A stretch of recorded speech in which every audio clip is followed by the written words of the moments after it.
안녕하세요. 저는 진짜 뭔 정신으로 지금 살고 있는 건지 여하튼 하루의 반은 넋이 나가 있다시피 한 50대의 여성입니다. 제 또래 여자분들을 보면 평소에 제가 그래왔듯 다들 활발하게 아주 바쁘게 일상들을 보내고 계시는데 말이에요. 인생이란 게 무슨 의미가 있는 걸까요, 대체? 저를 친정 여동생이라고 생각하고 그냥 너무 딱해 빠진 사람이라 치고 들어주셨으면 좋겠어요. 저는 친정 부모 복이란 건 정말 지지리도 없이 태어났어요. 엄마가 일찍 저를 두고 나가셔서 계모 밑에서 자랐거든요. 아버지는 집을 비우는 날이 많았고 아들을 데리고 재혼한 계모는 늘 저를 구박했답니다. 영순이 너는 늘 뭐 잘난 게 있다고 그렇게 입만 삐죽 나와가지고 쳐다보냐?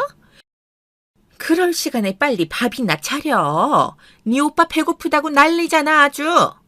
이렇게 맨날 저한테만 모진 소리를 해대고 제 바로 위, 그러니까 2살 위에 키도 작달만한 그 오빠는 그렇게 예뻐했었어요. 아이고 우리 현준이는 어쩜 이렇게 신수가 훤하게 잘생겼드나? 누구한테 장가가려고? 아니지, 가면 안 되지. 그럼 애미랑 살아야지, 그제? 계모의 이런 한쪽으로 몰린 사랑을 쭉 받아온 의붓 오빠는 정말 겁도 없이 나부댔고 저를 엄청 괴롭혔어요. 툭툭 찔러대면서 돈을 뺏지를 않나 심심하면 계모에게 저를 일러 바쳐서 야단맞게 만들었답니다. 그래서 전 너무나 이 집구석이 싫어 고등학교 중퇴를 한 뒤 몰래 서울로 올라와 버렸어요. 불행이자 다행이었던 건 이들 셋이서 저를 절대 찾지 않았다는 거예요. 제가 원하지 않았던 제 가족들로부터 처음으로 독립되어 떨어져 나온 순간이었답니다. 그러고 시간이 지나 저는 작은 일부터 시작해서 조그만 회사 안에서 격리라는 입지를 다지게 되었고요. 하여간 수계사는 어지간히 빨랐던 것 같아요. 그런데 역시나 사람을 다루는 기술이랄까? 그런 부분은 서툴러서 그런지 그렇게 이를 갈던 대상에게 또다시 한번 배신을 당하게 되었답니다. 그 대상은 바로 제가 20대 초반에 만나게 되어 결혼한 남편이었어요. 다른 분들이라고 각자 신랑이랑 마누라가 마음에 들어서 오래 사는 건 아니겠지만 저는 정말 남편 때문에 못 견딜 지경이었어요. 결혼한 지 좀 지나 딸이 태어나고 돌 무렵부터 술을 그렇게 진탕 마시더군요.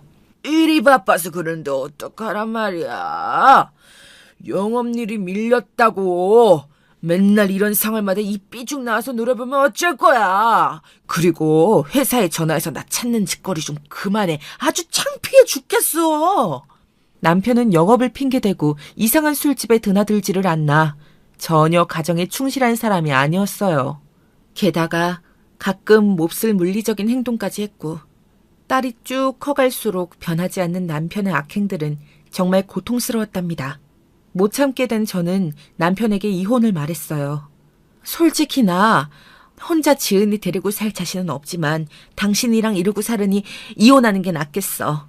한 달에 집에 며칠이나 들어오냐? 게다가 애 앞에서 툭 하면 애 엄마를 잡아대는 당신 정말 신물나고 이제 무섭기까지 해. 나를 좀 놔줘라 제발. 사실 제 속마음이란 이런 말을 하면서도 남편이 좀 바뀌고 저를 잡아주길 바랬던 것 같아요. 그런데 남편은 끝까지 저를 실망시켰고 제가 그렇게 두려워하던 일이 저에게 닥치게 되었답니다. 까짓거 이혼해 그럼. 못할 게 뭐야? 대신 애는 당신이 키워. 나는 이혼하자고 먼저 말 안 했다.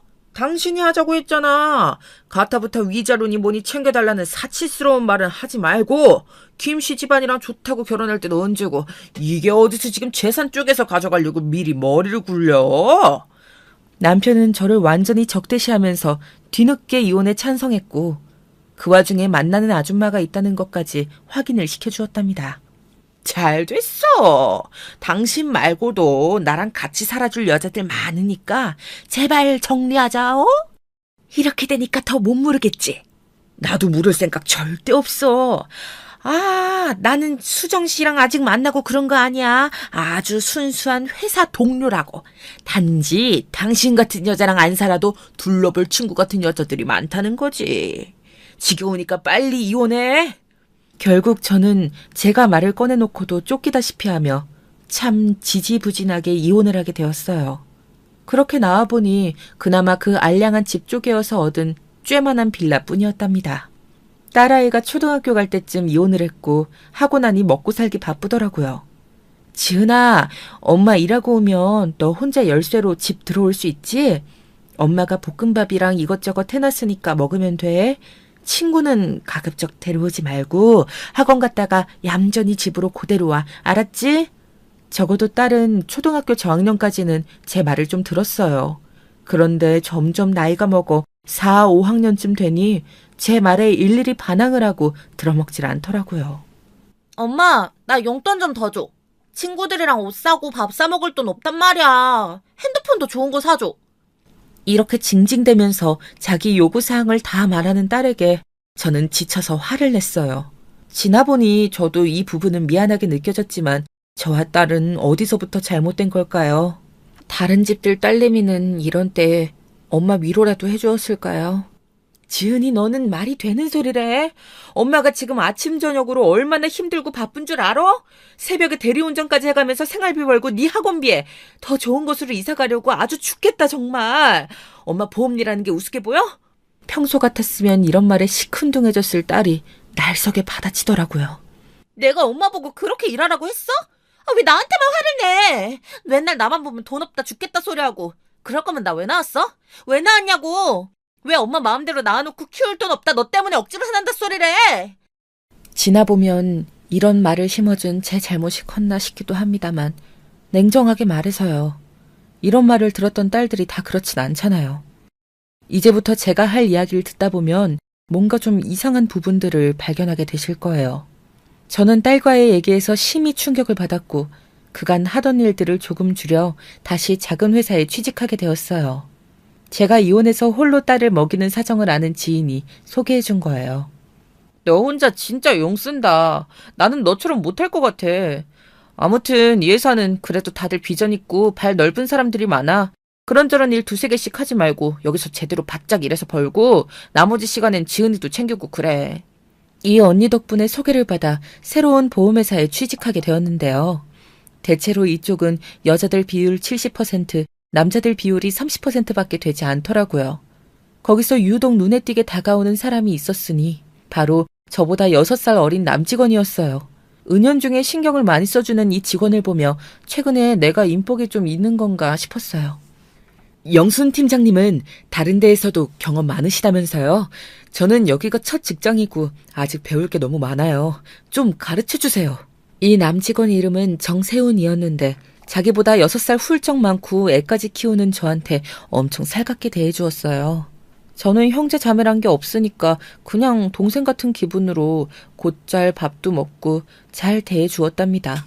그러다 보니 점점 친해졌고 제가 딸 문제로 빨리 퇴근해야 할 때 혹은 여러 가지 문제가 있을 때 제 사정을 잘 봐주었어요.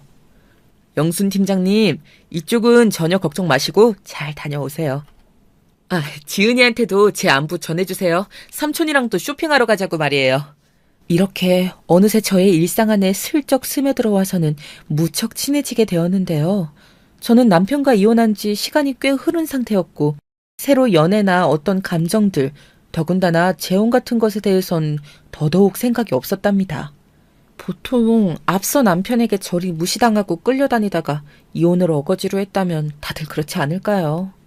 근데 그런 저에게도 변화를 생각하게 만드는 일이 생겼으니 이 또한 딸 때문이었답니다. 대체 얘와 저는 왜 이렇게 만나게 된 걸까요? 딸이 중학교 3학년이 되었을 무렵 우리는 집에서 이미 한마디도 안 한 지 1년 정도 되었을 거예요. 문자로만 저에게 근황을 말하고 돈을 달라 하던 때였는데요. 어느 날 얘가 글쎄 아예 가출을 해버린 거예요. 한 이틀간은 정말 조금도 연락이 되지 않았답니다. 발을 동동거리며 아무 말도 못하는 저에게 같은 회사 직원인 세훈 씨는 큰 힘이 돼주었어요. 세상에, 경찰에 신고는 하셨어요? 팀장님, 혼자 고생하지 마시고 제가 좀 같이 찾아볼게요. 지은이는 이 추운 겨울날 대체 어딜 갔담? 지은이 친구들은 연락해 보셨어요? 당시 제가 아무리 딸과 사이가 나쁘다지만 가출은 처음 겪는 거라 전 보통 정신이 아니었어요. 그런 저를 세훈 씨는 진심으로 위로해 주었고 비록 본인이 업무 능력은 저보다 좀 떨어질지언정 정서적으로는 큰 힘이 되더라고요. 결국 이래저래 도움을 받고 해서 딸아이는 3일째 되던 날 아침 지 발로 기어들어오더군요. 참, 자식이란 존재는 사람을 늘어지고 미치게 하는 것 같아요. 저는 얘를 통해서 한 번도 보람이란 걸 경험해 본 적이 없고 언제나 심장이 쫄려오기만 했는데요. 가출을 겪고 나니 더 진저리가 나더라고요. 게다가 그 이유를 듣고 저는 기절할 듯 놀라버렸어요. 지은이, 너 엄마랑 지금 장난하자는 거야? 뭐라고? 아빠한테 다녀와? 네가 아빠랑 뭘 얼마나 안다고 밖에서 따로 만나? 그럼 이번에 거기 가서 자고 온 거라고? 그래. 왜? 가면 안 돼? 엄마랑 사는 거 너무 짜증난다고 아빠한테 말했어. 아빠는 엄마처럼 이렇게 짜게 안 굴고 제깍제깍 용돈 잘만 주던데? 언제든 필요하면 오라고 했어. 아빠가 대학 등록금도 내준대. 나는 대학 안 갈 거지만. 이게 진짜, 야, 너 그렇게 네 아빠 말에 대고 할 거면 그냥 지금 바로 나가. 꼴도 보기 싫어 진짜. 너무 화가 나서 이렇게 퍼붓는 딸에게 딸은 더 크게 비수를 꽂는 말을 했답니다. 왜 어른들 싸움에 나를 이렇게 피를 말려? 내가 낳아달라고 했어? 엄마 아빠한테? 난 누누이 하는 말이야. 어릴 때부터 둘이 싸우는 거 지겹도록 봤고 커서도 엄마가 과하게 나 끼고 도는 거 불편해 죽겠다고. 아, 사춘기 자식을 키우는 엄마의 속은 그냥 시꺼먹다 못해 다 증발되어 버리는 것 같아요. 여러분이 보시기에 결혼해서 제가 얘를 낳아서 키워오는 동안 뭐 그리 죽일 잘못을 했던 것일까요? 이제는 중학교만 다니고 중퇴를 하겠다는 둥 저를 윽박지르는 수준이 되자 제가 고등학교를 중퇴한 것에 컴플렉스가 있어서인지 못 넘기겠더라고요. 결국은 저도 긴급 도움을 요청하게 되었어요. 그 대상은 애아빠도 누구도 아닌 바로 저의 직장 동료 세훈 씨였답니다. 세훈 씨 정말 미안한데 우리 지은이 좀 만나서 자기가 얘기 좀 잘 해줘. 그래도 저번 가출 때도 그렇고 세훈 씨 의견이 은근 도움이 되더라고. 얘도 용돈 주는 삼촌이랍시고 은근 세훈 씨를 신뢰하는 것 같아. 밥 한 번 먹으면서 좋은 말 좀 해주면 안 될까? 제 말에 세훈 씨는 흔쾌히 오케이 했고 실제로 둘은 간단하게 영화도 보고 밥도 먹으면서 이야기를 나눴다더군요. 참 이상한 게 저랑은 그렇게 대면대면하는 녀석이 말을 듣는 거예요. 일단 삼촌이랑 얘기했어. 고등학교는 갈 거야. 그니까 엄마도 더 참견하지 마. 어휴, 여기서 정말 얼마나 크게 한숨을 쉬었는지 모르겠어요. 정말 너무 큰 고마움을 느꼈고 그렇게 방 안으로 들어가는 딸 모습을 보며 눈물이 나더군요. 세훈 씨에게도 크게 사례를 하고 싶어 따로 식사를 요청했는데 그날 밥을 먹다가 저는 황당한 소리를 듣게 되었어요. 정말 조금도 예상치 못했던 얘기였거든요. 나를? 세훈 씨가? 왜? 아니, 세훈 씨, 왜 이래, 정말. 아줌마 그런 걸로 괜히 놀리지 마. 내 참, 애가 중학생인 아줌마한테 왜 이런디야? 저는 슬쩍 농을 섞어가면서 받아쳤지만 세훈 씨 표정은 전혀 그렇지 않았어요. 아주 진지하게 제 눈을 보고 말하길래 다시 입을 닫았답니다. 왜요? 영순 팀장님이 어디 그냥 아줌마인가요? 저는 그렇게 생각 안 했어요. 6살 차이 나는 어린 남자는 그냥 어려서 싫은 거예요? 아니면 지은이 때문에 걸려서 그러시는 거예요? 저는 팀장님에게 진지하게 마음을 갖고 있어요. 나이 때문에 그런 거라면 그건 신경 안 쓰셔도 돼요. 이날 식사하다가 갑작스럽게 고백을 받은 저는 마음이 좀 흔들렸어요. 어떻게 반응을 해야 할지 알 수 없었거든요. 팀장님 대답 기다릴게요. 저는 어정쩡하게 연애하는 건 원치 않아요. 저는 솔직히 결혼까지 생각하고 있어요. 팀장님이 저한테 지은이 얘기하시고 고민 상담해 주실 때 솔직히 너무 감사했어요. 내가 그 집 자리에 끼워도 되는 인물인가 약간 안심이 되었거든요. 여기까지 이야기가 너무 쭉쭉 진행되는 바람에 저는 몸둘 바를 몰랐어요. 다들 아시다시피 저는 이혼을 한 사람이고 자식을 가진 상태로 누구를 새롭게 탐구하고 하긴 힘들잖아요. 한참을 고민하던 저는 어렵게 세훈 씨에게 제 의견을 전했답니다. 세훈 씨 마음 고맙게 받을게. 근데 우리 정식으로 만나고 결혼은 아직 좀 갑작스러워서 말이야. 지은이를 이해시키는데도 시간이 필요해. 얘 아직 중학생이니까. 세훈 씨 마음만 진지하다면 몇 년 더 기다려줄 수 없을까? 제 말에 얼굴이 밝아진 세훈 씨는 그렇게 하겠다고 했어요. 저도 더 길게 제한할 수는 없어서 딱 2년만 기다려달라고 했고요. 그리하여 시간이 지나 저와 세훈 씨는 재혼을 하게 되었답니다. 당시 딸에게 승낙을 얻는 데에는 시간이 꽤 걸렸어요. 예상은 했지만 애가 생각보다 크게 반발을 하더라고요. 엄마 왜? 왜 삼촌이랑 결혼을 굳이 해? 엄마는 아빠가 재혼한 거 그렇게 욕을 했었잖아. 결국 엄마도 똑같네. 내가 이렇게 힘든 때 꼭 그런 짓을 해야겠어? 딸의 날선말을 들으니 저는 순간 주춤했지만 글쎄요. 어차피 저와 딸은 어느 순간에서부턴가 엇갈려 서로 마음이 잘 맞지 않았어요. 본인은 이미 고등학교 올라가면서부터 허무맹랑한 말을 하고 있었고요. 나 우선은 공부 좀 해서 대학 가면 유학 갈 거야. 그때 세훈 삼촌 말로는 캐나다랑 호주 쪽이 괜찮다고 하더라고. 삼촌도 대학생 때 갔었는데 너무 좋았대. 나중에 데려다 달라고 해야지. 이런 말을 하면서 저한테 유학비 얘기도 아무렇지 않게 하길래 참 희한한 애란 생각만 들었어요. 너는 평소에 엄마 말은 들은 척도 안 하더니 삼촌 말은 그렇게 잘 듣는 거야?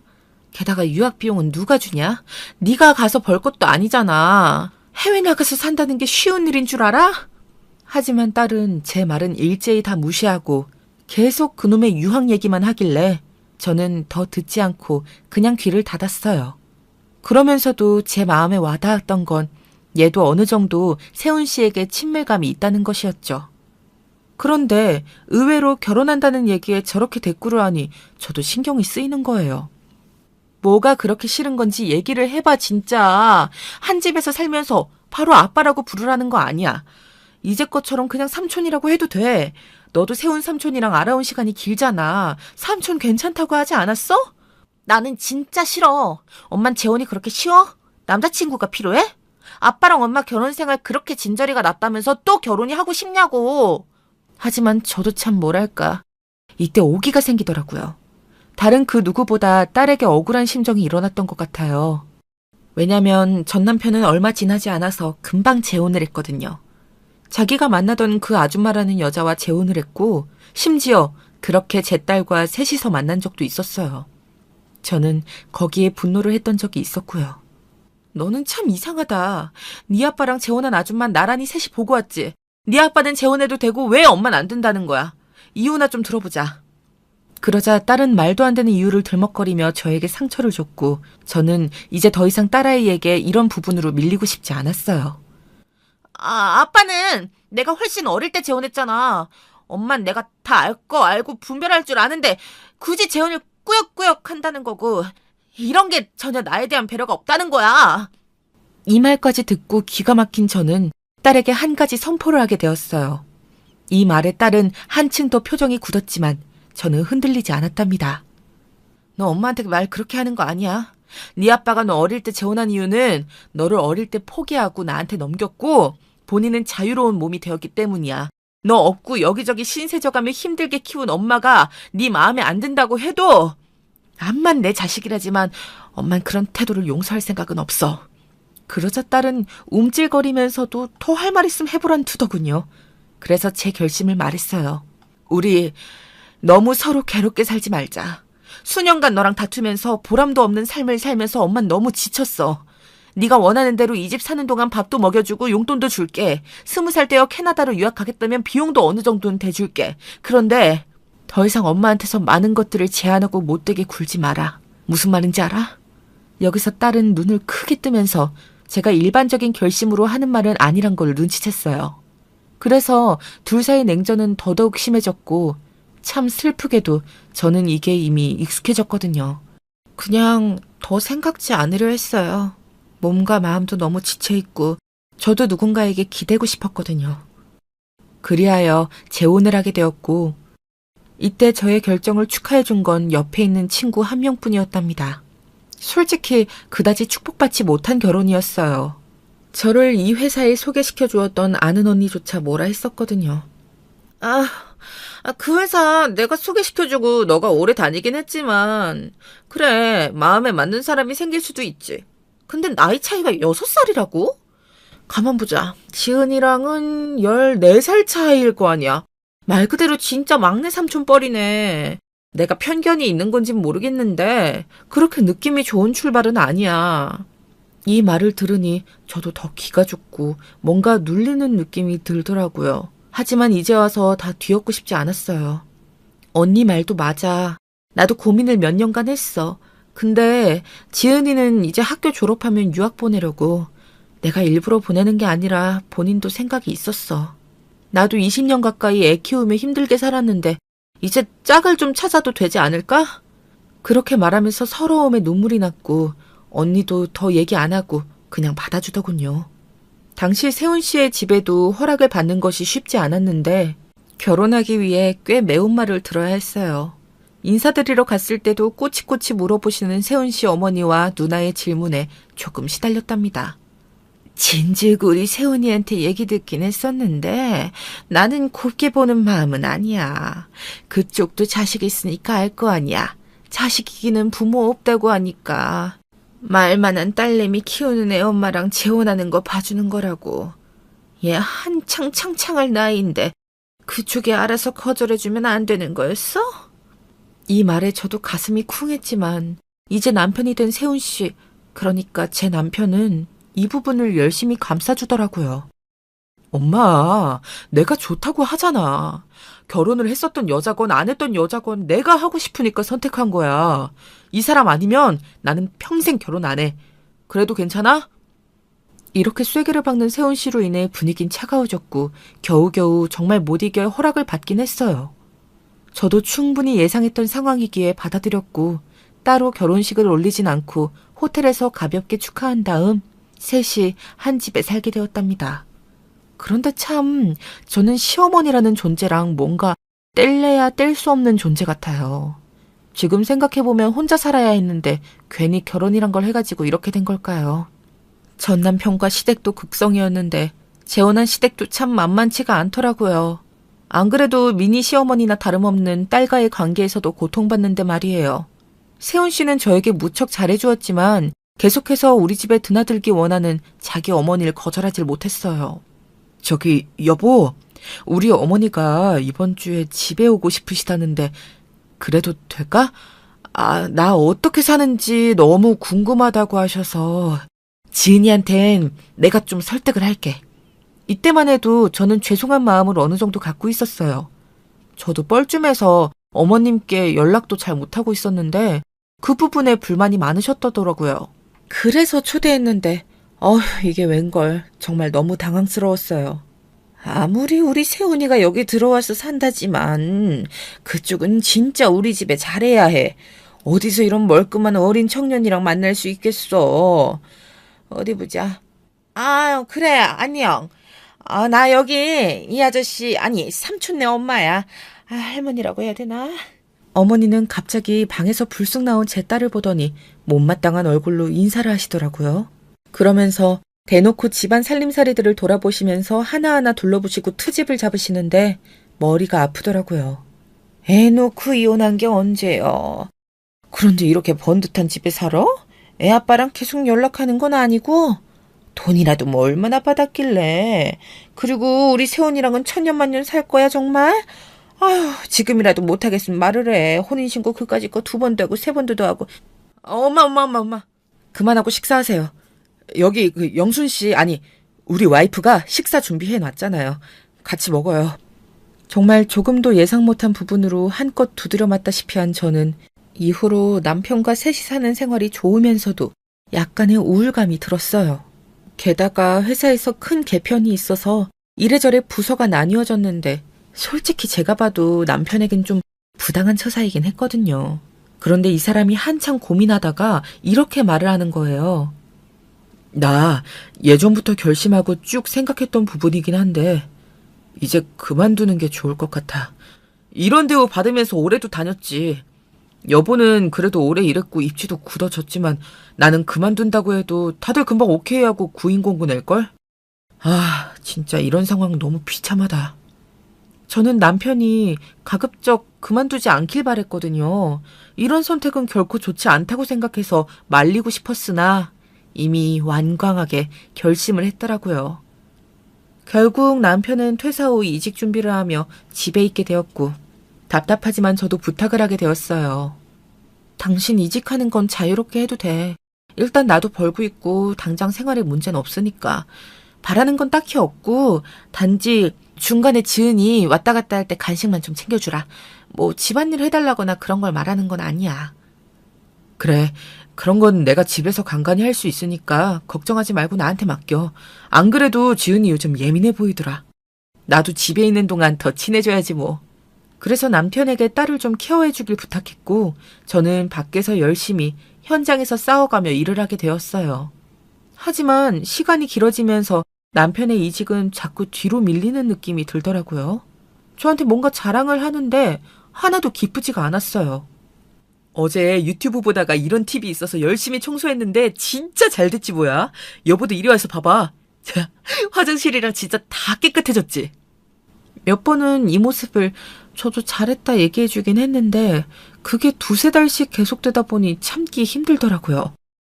나 진짜 재촉하는 거 아니고 정말 궁금해서 물어보는 건데 이직은 어떻게 할 생각이야? 사실 나도 이런 부분 정말 조심스럽지만 당신 나가고 난 자리 신입들이 진짜 무섭도록 들어와. 지금이라도 당신 생각했으면 내가 박 팀장한테 다시 말을 해볼게. 당신 그쪽으로 능력이 있었던 건 다들 인정하잖아. 그런데 남편은 얼굴이 굳어지더니 저랑 같이 지내면서 제가 좀 편해졌던 것일까요? 어리광인지 뭔지 모를 소리를 하더라고요. 나도 그냥 쉽게 이 집에 있는 거 아니야. 내가 알아서 할 테니까 여보 그냥 나를 놔둬 좀. 이러면서 팽 하고 방에 들어가 버리는데 진짜 너무 갑갑하고 말이 안 나오는 거예요. 딸이랑도 냉전인 상태로 몇 년을 지내는 제가 좀 행복해보자고 남편을 새로이 맞아 재혼을 한 거잖아요. 엄연히 성인 대 성인으로 만난 사이인데 이런 구조가 이상하게 느껴졌어요. 왜 제가 땡깡 부리는 사람을 한 명 더 영입한 느낌이 드는 걸까요? 안 되겠어서 밤에 남편과 얘기하고 약간 언성이 높아지던 찰나 갑자기 딸내미가 그 사이에 끼어들지 뭐예요. 엄마, 왜 삼촌한테 자꾸 뭐라고 그래? 같이 살자고 데려올 땐 언제고 돈 안 벌어온다고 구박하는 거야? 아, 진짜 엄마 못됐다.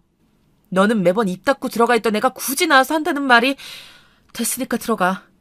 아, 들어가라고! 그러자 남편이며 딸이며 서로 감싸고 어쩌고 하면서 저한테 벌컥 화를 내는데요. 뭔가 참 잘못되었다는 생각밖에 들지 않았어요. 얼마 안 되어 차가운 분위기를 깨고 남편은 새로 직장을 구했다며 출근을 시작했는데 제가 몇 번 물어도 대답을 잘 안 해주더라고요. 여보가 하도 취업하라고 해서 다니게 됐어. 나 이 집에서 그냥 얻어먹고 살려고 여보랑 결혼한 게 아니야. 나를 좀 존중해줬으면 좋겠어. 행복하자고 결혼해놓고 내가 벌이가 없다고 그렇게 무시하는 게 어딨어? 아니, 말을 좀 똑바로 하자. 내가 언제 무시했어? 당신 쉬는 기간이 길어지니까 물어본 것뿐이잖아. 그런데 묘하게 우리 사이는 뒤틀리기 시작했고 차라리 결혼하기 전 몇 년간의 교제가 훨씬 더 배려심 많고 이해관계에 있지 않았나 싶은 거예요. 저도 참 미련했던 것 같아요. 아니면 재혼에 바라는 게 너무 많았던 걸까요? 이 사연을 들으시는 분들 중 재혼 가정이 있으실 텐데 사실 그런 분들의 의견이 너무 궁금하더라고요. 아무튼 저는 재혼할 때도 쉽지 않았지만 하고 나서도 힘들었어요. 그 와중에 딸은 어느덧 고3이 되었고 공부한답시고 거의 집 밖으로 돌기만 하더라고요. 그리고 남편은 생활비라고 저에게 같이 얼마씩 주었는데 여기서도 저는 좀 반감이 들었어요.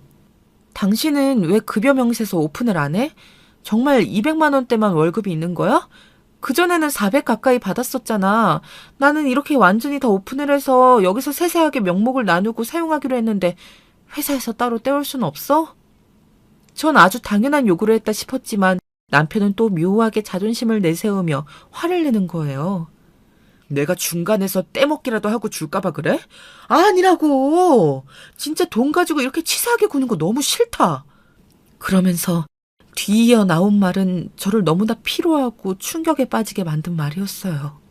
이럴 거면 결혼하지 말걸. 그냥 만나기만 할 걸 그랬어. 지친다 정말. 사실 이 생각은 남편만 한 게 아니라 저 역시도 몇 번이나 그때 오가던 생각이었지만 입 밖으로 내뱉는 건 아니라고 봤거든요. 그러면서 남편은 어느 순간부터 슬슬 집에 늦게 들어오고 연락도 잘 안 되기 시작했어요. 어디야? 지은이 오늘도 독서실 가서 늦게 온다고 하고 나 장 봐와서 먹을 것 좀 했어. 어머니도 갖다 드리고 같이 먹자. 아, 오늘 일 늦을 것 같아. 새벽에 들어갈 것 같은데. 먼저 자도 될 것 같네. 그럼 끊을게. 진짜 갑작스러울 정도로 이렇게 차가워지고 밖으로 돌기 시작한 남편을 보며 저는 뭘 하는 게 좋은 걸까요? 뒤늦게 저도 후회가 되고 다식은 밥을 두고 딸과 남편을 기다리다 잠들게 되었어요. 몇 번 화해해보겠다고 자꾸 부대끼는 제 시도를 야멸차게 밀어냈고 나중에 가서는 엄청 크게 싸우게 되었답니다. 당신 진짜 이게 뭐야? 이게 부부가 같이 사는 모습이 맞아? 이렇게 늦게 들어오고 연락도 안 되고 어디 있다 온 건지 말도 안 해주고 출근도 안 하는 것 같고 이게 뭐냐고. 저도 이땐 이성을 잃었다시피 해서 딸아이가 방에 있는데도 남편과 큰 소리로 싸우게 되었어요. 그나마 다행이었던 건 딸이 방문 열고 뭐라 하지는 않았다는 건데요. 남편은 제 말도 듣지 않고 그대로 나가서 대략 일주일가량 집에 들어오질 않더라고요. 저에겐 그 일주일이 너무 지옥 같았고 많은 결심을 했다가 지웠다 하게 만드는 날들이었어요. 고심 끝에 겨우 통화가 된 남편에게 이렇게 말을 전했어요. 나 많이 생각하고 고민했는데 이건 연애하다 헤어지고 하는 그런 싸움이 아닌 것 같아. 내가 잘못한 것 같아. 우리 이쯤에서 더 미워하지 말고 정리하는 게 어때? 말을 하면서도 저도 무척 떨렸지만 희한하게도 이 말을 하면서 더 제 마음이 확실해지더라고요. 제 말에 남편도 곧장 대답을 했어요. 나도 그 생각만 했어, 요즘. 더 길게 얘기 안 하고 곧 짐 가지러 갈게. 오늘까지만 비밀번호 바꾸지 말아주라. 결국 남편은 제가 없는 동안 집에 와서 자기 짐들을 싹 다 챙겨서 나갔고 그렇게 우리는 이혼까지 정말 무덤덤하게 이르게 되었어요. 딸의 고3 시기와 겹쳐 저도 직장에서 중요한 시기에 올라있고 게다가 큰맘 먹고 했던 결혼이 깨지게 되었어요. 딸에게 이 사실을 알렸더니 아주 덤덤하게 말하는 거예요. 나보고 어쩌라는 거야? 엄마가 하나부터 열까지 다 정해놓고 하고 싶은 대로 했었으면서 난 몰라 이제 나한테 뭐 얘기하지 마. 정말 주먹이 우는 걸 겨우겨우 참아가며 저는 고된 나날들을 보냈어요. 집을 이사라도 가야 되는 게 아닌가 싶을 정도로 남편이 그리운 건 아닌데 그냥 누가 살던 흔적이 사라지니 볼 때마다 허하고 괴롭더라고요. 그러던 때에 딸은 수능을 보고 대학에 들어갔고 한 반년쯤 지났을까요? 슬슬 자기 앞길을 결정하더군요. 엄마가 그때 분명히 말했어. 엄마 재혼하는 거 입 다물고 가만히 있으면 나 유학 가는 거 조용히 지원해준다고 했었지. 나 결정했으니까 빨리 해결해줘. 이미 유학학원 가서 자료 다 갖고 왔으니까 한번 봐봐. 그러면서 딸은 캐나다에 있는 학교들 자료를 갖고 왔더라고요. 제가 분명히 약속하기도 했고 더 지체할 수는 없는 문제였어요. 얼핏 스쳐가는 캐나다 유학 얘기는 딸이 중학생 무렵 때부터 입버릇처럼 했던 말이었으니까요. 그리하여 지원을 해주어 보내었고 저도 한번 같이 들어가서 집 사는 거 보고 하다가 다시 한국으로 들어왔답니다. 이 기집애는 어쩜 그렇게도 저한테 정 하나도 없이 아주 당당한 물주 부리듯이 구는지 모르겠어요. 여기 알바도 할 수 있다고 하지만 나 아직 그럴 실력 안 되는 거 엄마도 알잖아. 적어도 몇 년간은 계속 엄마가 다달이 용돈 보내줘야 돼.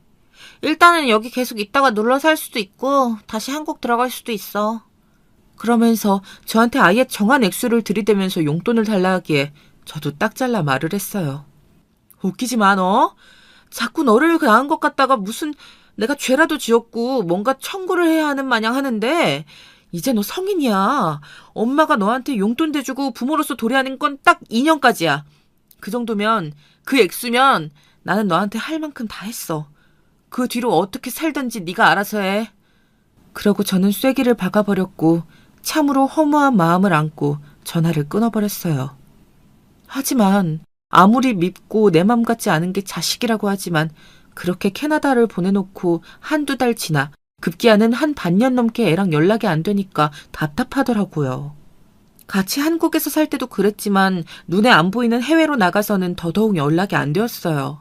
중간에 소개해준 지인이 있어 그쪽에 얘기를 했더니 무척 의아해하는 거예요. 우리 딸은 어제도 통화했는데 뭔 소리야. 아, 근데 우리 딸 말론 지은이 걱정을 좀 하더라고.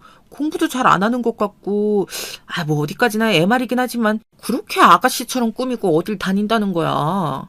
이 말에 저는 확 뒤집어져서 못 견디겠는 거예요. 공부한다고 그렇게 떵떵거리며 자랑하고 다니더니 딴짓거리를 하고 있다니요. 와중에 정말 더 한심스러운 소리를 듣게 되었고 저는 곧장 비행기표를 끊게 되었어요. 그리고 이건 그래 내가 누구한테 얘기하겠어. 지은이 엄마니까. 엄만 알아야 하니까 말을 하지. 우리 딸이 그러는데 지은이가 웬 한국인 남자랑 그것도 나이 좀 있어 보이는 아저씨랑 그렇게 같이 손잡고 다닌대. 남자요? 아저씨라니 아저씨요? 아니 그 또래 남자도 아니고 그거라도 해도 문제지만 정말 미치겠네. 딸내미가 웬 늙으수리한 남자랑 같이 다닌다고 하는 말이 나오고 심지어 한국인이라니. 거기 한인사회에서 웬 늙다리한테 코라도 꿰인 건지 정말 기가 막히더라고요. 이때 절망하면서 저는 비행기표를 끊고 회사의 말에 휴가를 낸 뒤 움직이면서 타는 듯한 가슴으로 내내 비행기 안에서 안정을 취할 수가 없었어요. 바보같이 또 그때 이혼한 지 얼마 안 됐던 전 남편 세훈 씨 생각이 나지 뭐예요. 딸 지은이와 큰일이 있을 때마다 이 사람이 중재해줬었는데 그런 쓸데없는 생각들 말이에요. 저도 참 결혼이란 몹쓸 짓이라며 또 이혼한 데다가 진저리를 내놓고선 저 아쉬울 때 그 사람을 떠올리는 모습에 스스로 질려버렸어요. 그런 복합적인 심정을 가지고 공항에 도착해 딸이 사는 집으로 꾸역꾸역 찾아갔는데요. 그렇게 찾아간 집에서 문을 열고 저를 맞이해준 사람을 보고 저는 순간 심장마비가 올 뻔했어요. 뜨문뜨문 제가 잠깐 생각했다가 눈을 억지로 감아버렸던 전 남편 세훈 씨가 그 집에 있었다면 믿어지시나요? 대체 이게 뭔 인연인 건지 저는 일순간 이 사람과 저는 정말 뗄래야 뗄 수 없는 인연인가 하는 생각이 지나갔어요. 영순 씨 여긴 어떻게... 저는 가슴을 겨우 두드려가며 달래면서 휘청이는 몸을 다잡았고 이 사람 얼굴을 다시 응시했는데요. 순간 마음속 어디선가 썩 좋지 않은 감정이 올라오더라고요. 저를 보고 놀라는 이 사람의 모습도 모습이지만 은연중에 저는 이 사람이 그래도 우리 지은이를 여전히 챙겨주고 있었던 건가 하는 바보 같은 생각을 했었거든요. 그런 여러 가지 생각이 충돌함과 동시에 정말 묘할 정도로 겁에 질린 듯한 세훈 씨의 표정이 무척 쎄했어요. 저는 겨우 목소리를 내어 물었어요. 나야말로 묻고 싶어. 세훈 씨가 여기 왜 있어? 지은이 집에 지은이는 어디 있고? 그런데 그때 샤워 가운만 걸친 상태로 물을 뚝뚝 흘리며 걸어 나오는 제 딸의 얼굴이 보였어요. 확실히 요란스럽게 화장을 하고 다녔는지 뭔 시술이라도 했는지 얼굴 모양새가 그전보다 아가씨 같아졌더라고요. 그건 둘째치고 저 차림에 엄연히 남녀인 둘이 이 집에 왜 있는 거였을까요? 엄마? 어머머, 미쳤어. 왜 여기 왔어? 왜 말도 없이 왔냐고. 진짜 나 놀라서 죽을 뻔했잖아, 진짜. 너 이게 무슨 상황이야? 내가 온 건 둘째치고 설명을 일단 좀 해봐. 알아야겠으니까. 그런 저는 그 집안에 들어가서 같이 나란히 앉아있는 와중에도 셋 중 그 누구도 입을 선뜻 못 여는 모양새가 참 이상한 거예요. 그러면서 이제는 단순한 화남이나 애틋함을 떠나 알 수 없는 공포감까지 느껴지더군요. 왜 이 둘은 쉽사리 말을 하지 않고 이렇게 고개를 푹 숙이고 있는 건지, 얼핏 누가 봐도 남자와 여자 같은 차림새로 저렇게 한 집에 있는 건지, 그리고 지인으로부터 들었던 제 딸이 웬 아저씨 같은 남자랑 다닌다는 그 목격담이 세훈 씨일 것 같다는 예감까지 순식간에 머릿속 안에서 합쳐지기 시작했어요. 그리하여 입을 먼저 연 건 저였어요. 와, 저기 나 이제 이해가 되는데 세훈 씨 그리고 지은이 너 뭐야? 나는 지금 좀 알 것 같은데 둘이 설명 안 할 거야? 내가 다 들쑤시고 뒤엎어야 해? 이 말을 하면서도 입술이 마구 떨려오는데 공백을 깨고 딸이 답을 했어요. 제 머리를 아주 있는 힘껏 내려치는 말을. 눈동자 하나 안 깜빡이고 말하더군요. 결혼했어? 넌 내가 말을 좀 알아먹게 하라고. 결혼? 결혼이라니. 결혼 몰라? 딴딴따단 웨딩 결혼했다고. 나랑 세훈 씨랑 결혼했어?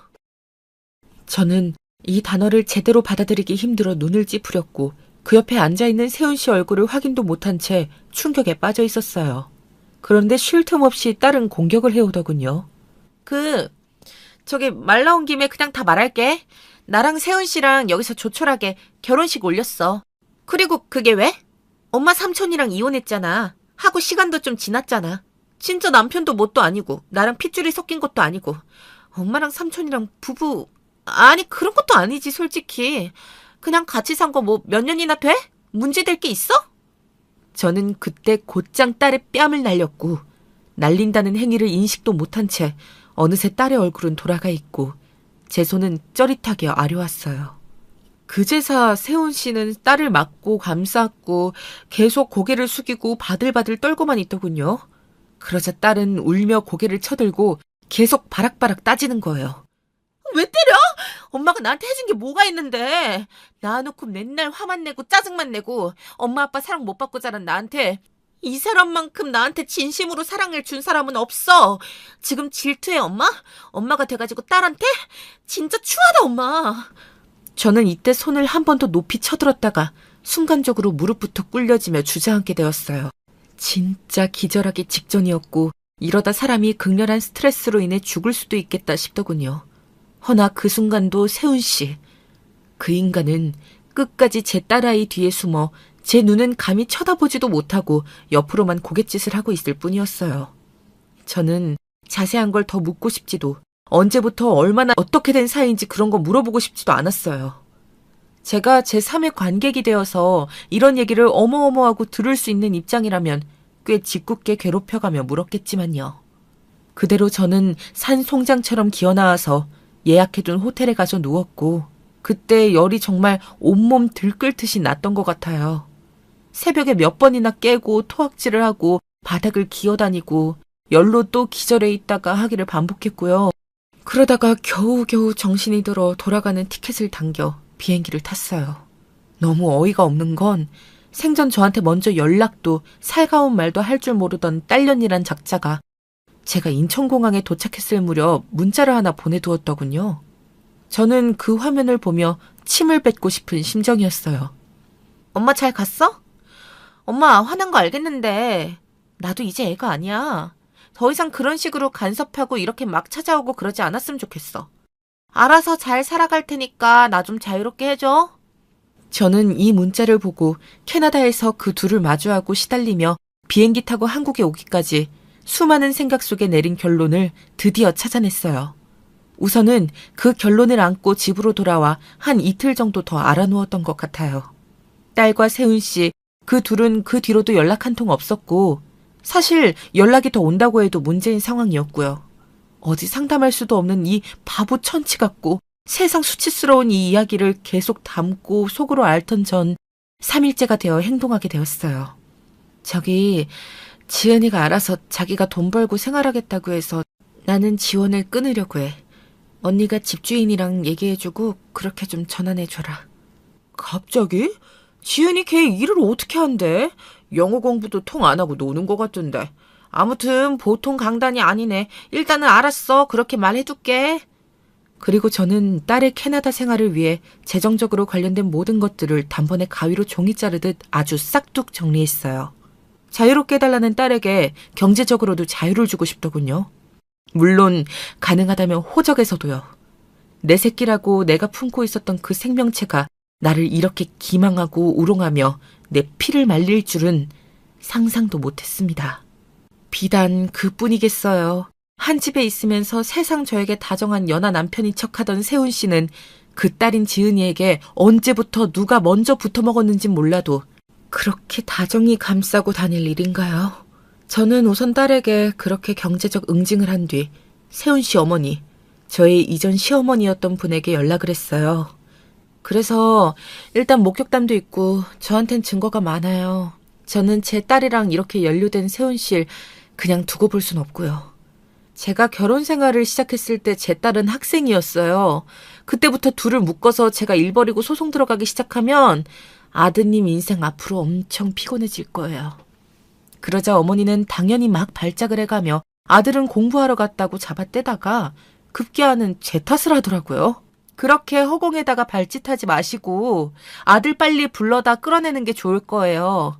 자식 있는 사람으로 본인 심정 알지 않냐고 저한테 묻던 분이 역으로 자식 있는 사람 마음은 왜 모른 척 하세요? 30대 중반 남자가 20대 여자에 꼬여낸 거. 그것도 전처딸이랑 결혼을 했어요. 이거 안 역겨우세요? 저 진짜 세훈 씨 쳐 넣을 거예요. 저는 전혀 없이 여기저기 상담을 받았고 제가 불리한 부분들도 익히 듣고 처리를 해가면서 세훈 씨 집에 압박을 했고요. 참, 저조차도 창피한 그 존재, 제 딸년이란 존재한테서도 연락이 왔답니다. 엄마 미쳤어? 왜 돈을 다 끊어버렸어? 나 여기 그냥 생째로 던져놓고 알아서 살아남으라는 거야, 뭐야? 케이트네 아줌마 말로는 엄마가 내가 뭐 알바한다고 집주인한테도 돈 내가 낼 거라 그랬다면서. 아 진짜 왜 이래 짜증나게 정말. 애도 아니고 유치하게 뭐냐고. 그 와중 저는 찬물을 끼얹으며 조용히 온 마음의 진심을 담아 피 맺힌 목소리로 말을 했어요. 누가 네 엄마야? 뭐? 아 진짜 왜 이래. 뭐 치매라도 걸렸어? 쇼하지 말고 내 말 들으라고. 당장 돈 복구해. 당장 돈 보내라고. 전 한숨을 푹 쉬다가 다시 내뱉었어요. 저기 나는 네 엄마고 뭣도 아닌 사이니까 이제 연락하지 마라. 이 집도 이달 안에 정리해서 이사 갈 거야. 나는 너 거기로 떠민 적 없어. 네가 갖고 거기서 아주 당당하게 돈을 요구했지. 난 쎄빠지게 일하며 너한테 돈 대주고 평생 고맙다 소리 한 번 못 듣고 살았어. 자유롭게 해달라며. 다 엄마 탓이라며. 자유롭게 해줄 테니까 맘대로 살아. 죽던지 살던지 네 맘대로 해. 그러고 전화를 끊었고 딸에게서 오는 모든 연락은 다 차단했어요. 집도 내놓았고 급 처분하고 빨리 이 지옥구덩이 같은 구석을 나오고 싶어서 심지어 멀지 않은 번화가 호텔을 예약해서 들어가 있었답니다. 행여나 딸이 당장이라도 비행기 타고 들어와 들이닥칠까봐 마주치지 않도록 엄청 노력했고요. 일찍 내놔서 좋은 가격에 나서 그런지 집은 금방 나갔어요. 참, 그 망나니처럼 날뛰던 딸년과 세훈씨는 각각 무슨 압박이 있어서인진 몰라도 얼마 안 가 찢어진 모양이에요. 결혼을 했다더니 현지서 어떻게 했는지 아님 말장난인 건지 모르겠지만 아무튼 전 시어머니로부터 그 둘은 찢어졌다고 들었어요. 저기 내가 이렇게 사과할 테니까 세훈이 상대로 뭐 고소하고 하는 건 좀 참아줘라. 그래, 내가 그때 말 함부로 한 거 사과할 테니까 제발 좀 봐줘. 이제 그 지은이가 뭔가 그쪽 딸내미도 안 만난대. 걔도 돈도 없고 뭣도 없다면서 찢어졌다만 아주 욕은 욕을 하고 헤어졌대. 그러니까 좀 봐달라고. 사실 저는 이거 갖고 뭐 어떻게 해버리고 할 의욕도 더는 없었기에 특별히 뭔가 조치하지 않고 유보해 두었어요. 제 자신만 돌보고 싶어서 이사도 했고 회사도 잠시 휴직하고 있는 상태네요. 저는 이후로 뭘 어쩌면 좋을까요? 참 이걸 스스로 결정도 하나 못 내리고 남한테 넋두려야 하는 제 자신이 너무 한심스럽네요. 그런데 그렇게라도 뭔가 세상과 이어져 있고 묻고 제 이야기를 털어놓지 않으면 하루하루 숨이 붙어 살아있기도 힘들 것 같아요. 일단은 저의 이런 긴 하소연, 제 인생살이를 같이 들어주셔서 감사하고요. 미련했다고 야단치는 말이건 무슨 말이건 그냥 뭔가 누군가 저를 좀 챙기는 말을 듣고 싶네요. 이 나이 되도록 남만 챙기며 살아온 인생에 보람은 정말 종이 한 장만큼도 안 느껴져서 너무 무료하고 괴롭습니다. 저는 앞으로 어떻게 살아가야 할까요? 이 이야기를 하려면 제 어렸을 적으로 거슬러 올라가야겠네요. 30대 중반이 된 지금의 저는 먹고 싶은 건 사 먹고 갖고 싶은 걸 살 수 있을 정도로 버는 그런 평범한 직장인이에요. 그렇지만 어렸을 적엔 모든 걸 참고 살아야만 했던 가난한 집에서 살았죠. 부모님은 굉장히 부지런하고 순한 분들이셨어요. 그렇게 일을 열심히 하는데 형편이 나아지지 않았다는 게 부모님 삶의 유일한 흠이었죠. 세상은 참 신기해요. 탱자 노는 것 같은데 휴대폰 몇 번 만지고 컴퓨터 몇 번 두들기면 큰 돈을 버는 사람이 있고 반대로 하루 온종일 허리 굽혀 일만 하는데도 통장에 마이너스가 찍혀 있는 사람이 있으니 둘의 차이라면 부모의 재산 차이일까요? 아무리 노력해도 타고난 복을 메꿀 수 없는 건 정말 서글픈 일 같아요. 저희 부모님은 단 하루도 게을러 본 적 없이 열심히 일하셨습니다. 그렇게 힘들게 모은 돈으로 학교와 학원까지 보내주셨죠.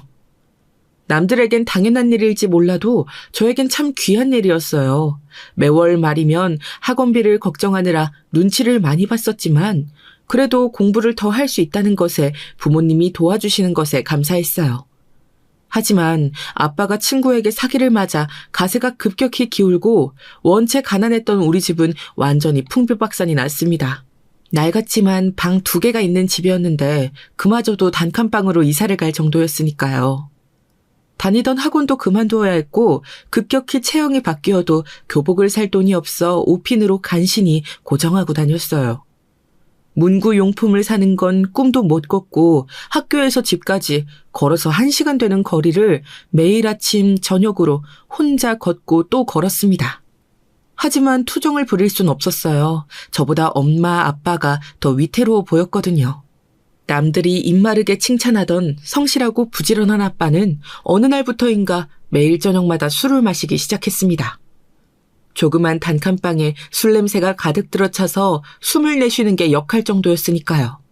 그런 아빠에게 엄마는 밤새 울면서 화를 내니 저는 베개로 2귀를 막고 웅크려 양을 새는 게 일상이었어요. 어떻게든 잠들고 싶은데 잠들지 못하던 그 밤들이 떠오를 때면 전 아직도 눈시울이 붉어집니다. 그때 전 아빠가 세상에서 제일 답답했어요. 친구에게 사기를 당한 아빠가 이해되질 않았거든요. 우리도 어려운 형편인데 무슨 생각으로 돈을 빌려주었는지, 가족이 그 친구보다 더 소중했는지 물어보고 싶은 게 너무 많았는데 그러질 못했어요. 그 말을 했다가는 아빠가 곧바로 무너져 버릴 것 같았거든요. 이미 충분히 자책하고 있었어요.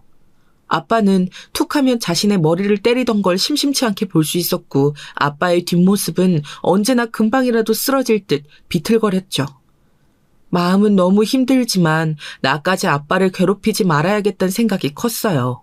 그 하고픈 말을 속으로 삼키면서 대신 다짐했던 게 있습니다. 나를 힘들게 만드는 사람들, 잘못을 저지른 사람이 있다면 꼭 되갚아주자고요. 난 아빠처럼 그저 힘없이 늘어져 있지 않겠다고. 지구 끝까지, 아니 지옥 끝이라도 따라가서 갚아주는 사람이 될 거라고 다짐했습니다. 인과응보를 제가 직접 보여주는 거죠. 세상은 공평하지 않고 약자를 도와주지 않으니까 나라도 나를 지켜야 하잖아요. 제가 악착같이 치밀하게 살기 시작한 게 그때부터였던 것 같아요. 똑똑해져야만 복수할 계획을 세울 수 있고 악착같이 매달려야만 그 계획을 완성할 수 있더라고요. 저는 타고나길 체형도 작고 키도 작아서 겉모습으로도 무시를 많이 당했던지라 성격적인 면에서 더욱더 강인해지는 걸 노력했죠.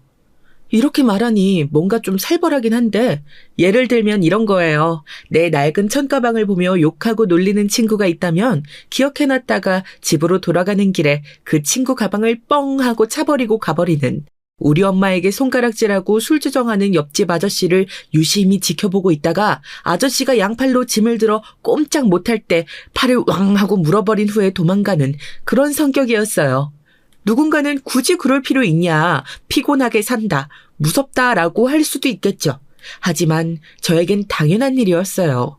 물론 앞에선 이런 마음을 숨겨야 하고 되갚아준다는 것 자체가 좀 번거로운 일이긴 하지만 하고 나면 속이 정말 시원하거든요.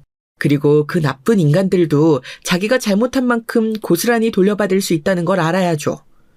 저의 되갚음이 객관적 정도에선 과할 수도 있지만 잘못이라는 이 틈 앞에선 그들의 행동과 비등한 무게라고 생각하고요.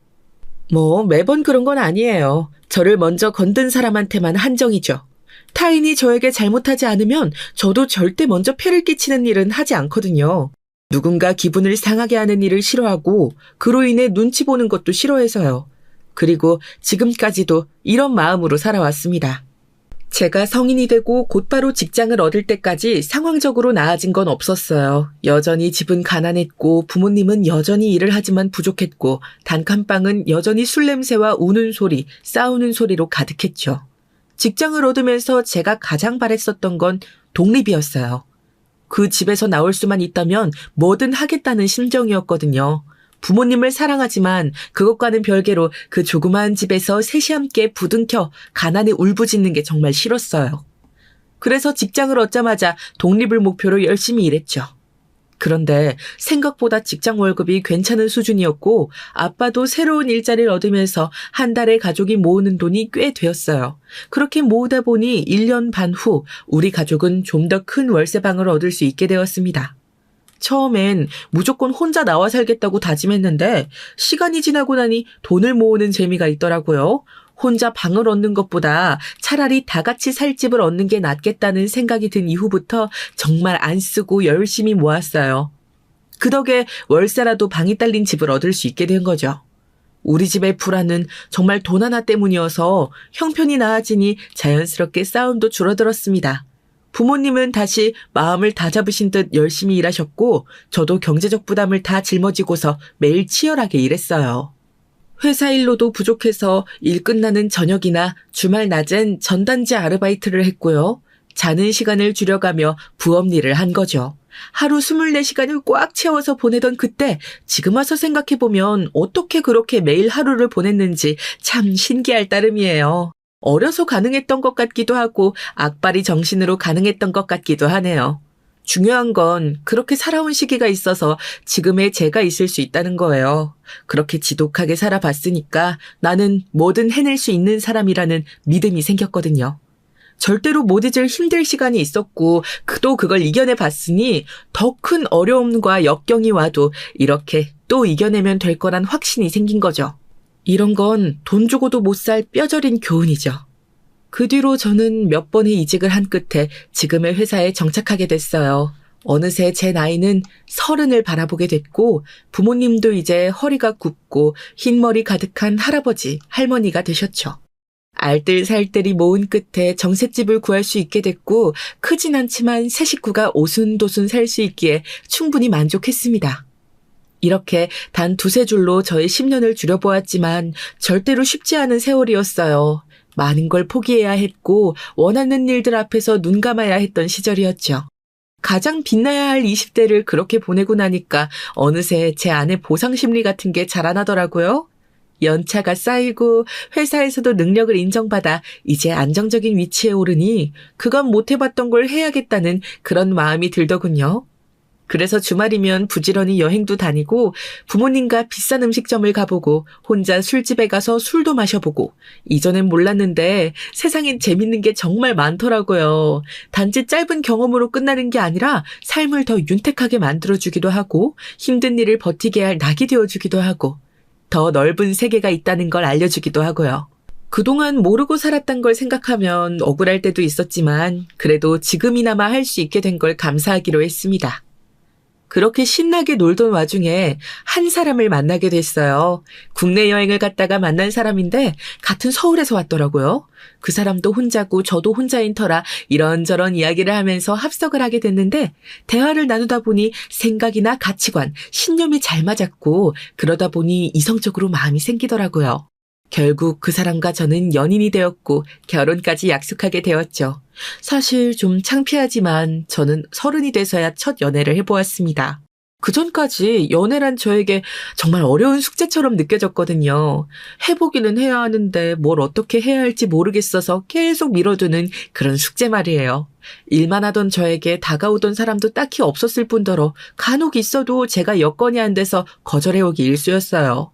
한 번은 직장 동료의 성화에 처음으로 소개를 받아볼까 해서 번호를 넘겨받고 만나봤었는데요. 그 자리가 맞선 같아서 너무 낯간지럽고 부끄럽더라고요.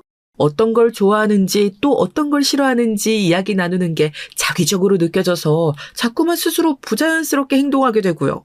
그러다 보니 누군가를 만나는 게 정말 어렵다는 걸 알게 됐어요. 한편으론 제 모습에 자신이 없기도 했고요. 다른 여자들이 하는 그런 치장을 멀찍이서 바라보던 저는 스스로를 꾸미는 법도 몰라서 이런 나를 누가 사랑해줄까 하는 마음도 있었어요. 이런 것들이 총체적으로 합해져서 여태껏 연애를 못 해본 거죠. 그런데 전혀 생각지 못한 여행지에서 한 사람을 만나고 사랑에 빠지고 연애를 시작하게 된 겁니다. 게다가 결혼까지 한 번에 맺어지게 됐으니 이거야말로 운명이라 해야 할까요? 집신도 제 짝이 있다더니 꼭 저를 두고 한 말이었더라고요. 이젠 남편이 된 그 당시에 그 사람은 저와 딱 반대인 사람이었어요. 소위 악바리 같은 저와 다르게 느긋하고 여유롭고 포용적인 사람. 전 늘 마음의 여유가 부족한 편이었는데 막상 그런 사람을 만나니까 신기하고 또 배우고 싶더라고요. 어떻게 이런 여유가 나올까? 이 사람과 함께하면 나도 마음의 안정을 찾을 수 있을까 싶었어요. 연애를 상상하다 보면 여러 가지 희망사항을 갖게 되는데 저는 그중 가장 첫 번째가 배울 점이 있는 사람이었거든요. 딱 그런 사람을 만나게 된 거죠. 연애부터 결혼 전까지 저희는 순탄하게 만남을 이어갔습니다. 슬슬 결혼 이야기가 오가면서 남편의 가족 이야기를 전해들을 수 있었어요. 남편의 부모님은 두 분 다 대학 교수로 계셨고 그래서인지 집안도 경제적으로 여유로운 조건이더라고요. 어쩐지 늘 느긋하다 싶었는데 다 주머니 여유에서 오는 여유와 안정이었나 봐요. 사실 좀 놀라긴 했어요. 하고 다니는 꼴 보면 절대 있는 집 자식이라고 생각이 안 들었거든요. 꼴이라고 하니 말은 좀 그렇지만 실제로 보면 정말로 한숨이 저절로 나오는 스타일이에요. 어디서 입다가 버린 것 같은 늘어진 티에 후줄근한 카고 반바지를 늘 유니폼처럼 입고 다녔어요. 제가 뭐라고 해도 그저 허허 웃기만 하고 옷을 선물해도 사나흘 입고선 다시 원상복귀. 그냥 이 사람의 스타일인가 보다 하고 체념할 때까지 오래 걸렸어요. 그런데 알고 보니 다른 여건이 안 돼서가 아니라 정말로 패션에 관심이 없어서 그러고 다닌 거더라고요. 세상에 별 사람이 다 있구나 싶었습니다. 시부모님은 결혼 이야기가 나올 때부터 저희 집 사정이나 상황에 대해선 일절 묻지 않으셨고 오로지 저와 남편 뜻대로 해나가길 바라셨어요. 자금이 부족하다면 보태주시겠다 하여 전셋집 얻는 것에 도움을 받았죠. 정말 감사했어요. 제가 모은 돈은 여태껏 저희 집을 사는 데 들어가서 따로 돈을 빼기가 난감했거든요. 지금 모아둔 거로는 시골리는 데에 쓰는 게 전부였죠. 남편도 이제 막 일이 풀리던 시점이라서 모아둔 돈이 많지 않았고요. 도와주신 덕분에 좋은 집을 구할 수 있었고 큰 걱정 없이 결혼식을 준비할 수 있었어요. 저희 부모님은 면목이 없다며 죄송스러워 하셨지만 제가 살면서 금전적으로도 효도로도 전부 다 갚으려고 했기에 괜찮다고 말씀드렸죠. 지금까지도 틈틈이 또 열심히 갚아나가고 있습니다. 남편에겐 형이 한 명 있어요. 남편이 숙박업을 하고 있는데 지금 그 형과 둘이 하는 거였어요. 형은 당시 결혼한 지 1년 되었고 남편의 형수는 강남 출신 부잣집 딸이라고 하더군요. 아무리 그래도 형수에 대해 소개해 주는데 강남 출신 부잣집 딸은 좀 그렇지 않냐고 타박했더니 자기가 아는 게 그것뿐이라고 하더라고요. 마주친 적도 별로 없고 그 몇 번 봤을 때도 하도 강남 얘기, 부자들 얘기만 해서 그렇게만 기억하고 있었대요. 이 말을 들을 때까지만 해도 그냥 남편이 남에 대해 무심하구나, 관심 둔 몇 가지만 기억하는구나 했습니다. 그런데 진짜로 그 형수라는 사람을 만나보니 남편의 말이 맞더라고요. 강남 출신 부잣집 딸이란 말 그대로요. 남편의 형수, 그러니까 큰 동서가 된 그 사람을 만난 건 저희 결혼식을 3달 앞둔 시점이었어요. 상견례 때는 부모님만 모시고 간소하게 했던지라 남편의 형네 부부는 못 뵈었거든요. 그래도 결혼 전에는 만나 뵙고 인사드리는 게 맞을 것 같아서 마련한 자리였습니다. 당시 큰 동서가 본인이 잘 아는 음식점에서 만나자고 했는데 강남에서 유명한 일식집을 예약했더라고요. 저랑 남편은 강남에서 꽤나 먼 지역인데 굳이 거기서 만난 것도, 제가 회 종류는 별로 안 좋아한다고 의견을 전달했는데도 일식집으로 정한 것도 좀 의아했습니다만 만나기 전부터 고의로 그런 것도 아닐 테고 이런 일로 벌써 기분 상하고 싶지는 않아서 애써 넘겼습니다. 그렇게 약속 날이 되고 고의가 아닐 거란 저의 생각은 큰 동서가 건넨 첫 인사로 인해 단박에 깨져버렸죠. 어머, 안녕하세요. 아직 결혼 전이긴 한데 이름 부르면 정 없으니까 그냥 큰 동서라고 부르면 되나? 강남이 좀 멀죠? 큰 동서 집에서 먼 건 아는데 요즘 이 음식점이 엄청 핫해서 꼭 와보고 싶더라고. 괜찮지? 아, 참, 여기 회 말고도 튀김 종류나 사이드도 괜찮은 메뉴니까 그런 거 많이 시켜요. 제가 마음에 걸렸던 모든 사항을 다 알면서 본인이 와보고 싶었다는 이유 하나로 이렇게 장소를 정한 거더라고요. 게다가 은근슬쩍 말을 놓는 것까지. 큰 동서는 솔직히 첫인상부터 최악이었습니다. 아주버님은 남편이랑 생긴 것도 비슷한데 성향까지 똑같은지 남편이 평소에 자주 입는 스타일로 꽤 소박하고 수더분해 보였어요. 성격도 비슷해서 그저 허허 웃기만 하고 잘 들어주고, 그런데 어떻게 둘이 부부가 된 건지 큰 동서는 전혀 딴판이더라고요. 비싸게 주고 산 가방인지 테이블도 좁은데 굳이 위에 올려놓고 두 손에는 온갖 명품을 두른 건지 한번 잘못 스치기만 해도 인상을 찌푸리면서 내내 손에 낀 장신구들을 매만지고, 말끝마다 강남이 어쩌고 부자들은 어쩌고 저더러 출신이 어디냐느니 요즘 누가 그런 목걸이를 차느냐느니 그쪽이나 저희 쪽이나 형편이 비슷한 걸 뻔히 다 알고 있는데도 그런 소리를 하더라고요. 지금은 집에서 놀고 먹는 무직자면서 형님은 남편이 말했던 강남 출신 부잣집 딸에 대한 자부심이 정말 강한 사람이었습니다. 일일이 반박하고 싶었지만 첫 만남이기도 하고 얼굴 붉히기 싫어서 이 또한 참았죠. 그렇게 식사를 다 끝낼 쯤 서둘러 집으로 가고 싶던 저는 오늘 벌써 시간이 늦었는데 내일 출근도 해야 하니까 이쯤에서 이제 돌아가자고 말했어요. 그러자 큰동서가 제 얼굴을 빤히 들여다보더라고요. 무슨 할 말이라도 있냐고 물으니까 씩 웃으면서 제게 하는 말이, 큰동서, 내가 걱정돼서 하는 말인데 벌어둔 돈은 좀 있어? 여윳돈 같은 거 말이야. 듣자 하니 가정 형편이 그리 좋지는 않다며. 아우 딱해라. 그 빈 공백 다 채우려면 열심히 일해야 하니까 그렇게 직장에 애써서 다니고 있는 거구나. 그래도 너무 아등바등 살지 마, 큰동서. 어릴 때부터 그러고 살면 사람이 좀스러워 보여. 일이나 돈보다 중요한 건 이렇게 가족과 함께 보내는 시간인 거야. 큰동서가 사는 게 아무리 팍팍해도 주변의 사랑을 잊지는 말았으면 좋겠다. 오늘 식사는 잘 먹었어? 밥 사주고도 욕먹는다는 게 이런 걸까요? 저 말을 딱 던지고서 가방을 챙겨 홀랑 나가는데 갑자기 머리로 열이 받더라고요. 제가 별말한 것도 아니고 그저 출근해야 한다고만 하는데 제가 일 때문에 마치 옆 사람을 못 챙기는 것처럼 말하더라고요. 제가 뭐라고 답하기 전에 나가버려서 빈정이 상해버렸죠. 어리벙벙한 눈으로 남편을 쳐다보니 남편도 왜 저러냐는 눈빛을 보내왔죠. 저희 집 형편이 어려운 걸 어떻게 아냐고 물어보니까 남편은 말한 적도 없다고 하더라고요. 그러자 저희 이야기를 들은 아주버님이 말하길 엊그제 시어머니가 시아버지랑 하는 얘기를 엿듣고서 저러는 것 같다며 마음에 담아두지 말라고 큰동서를 감싸더라고요. 아주버님은 이런 모습이 익숙하다는 듯이 미안함을 담은 눈짓을 저희에겐 보내곤 큰동서를 따라 나갔습니다. 남편은 형수가 좀 밉상에다가 눈치 없이 말을 해서 그렇지 나쁜 사람은 아니라며 기분 풀라고 하더라고요. 그런데 제 생각엔 눈치가 없는 게 아니라 오히려 교묘하게 사람 기분을 망치는 영악한 사람 같았습니다. 물론 어디까지나 제 생각일 뿐이니까 남편한테는 말하지 않았지만요. 내가 고른 적 없는 비싼 집 와서 돈만 날리고 집 가는 길은 멀고 기분은 나쁘고 소중한 하루를 날려먹은 기분이었습니다. 하지만 그때 큰동서는 몰랐겠죠. 저는 받은 만큼 꼭 돌려주는 사람이란 걸요. 3달 뒤 어찌저찌 정신없이 결혼식을 치르고 나서 저희는 제주도로 신혼여행을 다녀왔습니다. 해외로 가고 싶었는데 당시 코로나가 심해서 최선이 제주도였어요. 아쉽지만 또 아쉬운 대로 열심히 놀아보자는 마음으로 갔죠.